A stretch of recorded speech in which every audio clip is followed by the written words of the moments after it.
Frexit next. EU crisis as pressure mounts on Macron, we must take back control now. France could definitely be the next country to quit the EU, Emmanuel Macron has been warned, as the EU comes face to face with another crisis. Britain completed its departure from the EU on New Year's Eve, 4.5 years after the historic Brexit referendum, in a move that has ended 47 years of membership to the bloc. The UK had been in a transition period with the EU for most of 2020 but has now unshackled itself from Brussels rules around the customs union and single market. Both sides had agreed a post-Brexit trade deal just a week earlier following several months of tense and often bitter negotiations.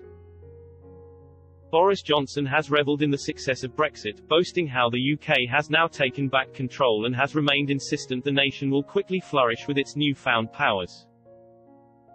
Now Brussels is facing a fresh crisis, with French President Mr. Macron facing increasing calls for France to hold its own referendum on membership with the EU. Charles-Henri Gallois, president of the political campaign group Generation Frexit, said France can become the first country to follow the UK out of the EU and is confident of success should a referendum take place. He claimed while a departure from the EU would free France from a financial burden totaling tens of billions of euro, it all comes down to retaining democracy and sovereignty. Mr. Gallois told Express.co.uk, France can definitely be the next country to leave the EU and we are working on it with Generation Frexit. I think that if we can get a referendum on Frexit, we will win it as we will have a proper debate on the EU, which is not the case in other elections. A country which does not control its laws, its money, its commercial agreements, its currency, its boundaries is not a sovereign country at all.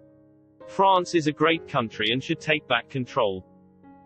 You can have thousands of economic arguments as the EU costs us a lot financially, cost of the euro currency overvalued for our economy. France is the second largest contributor to EU budget. France will lose 40 billion euros in the coronavirus recovery fund, but eventually it's about democracy.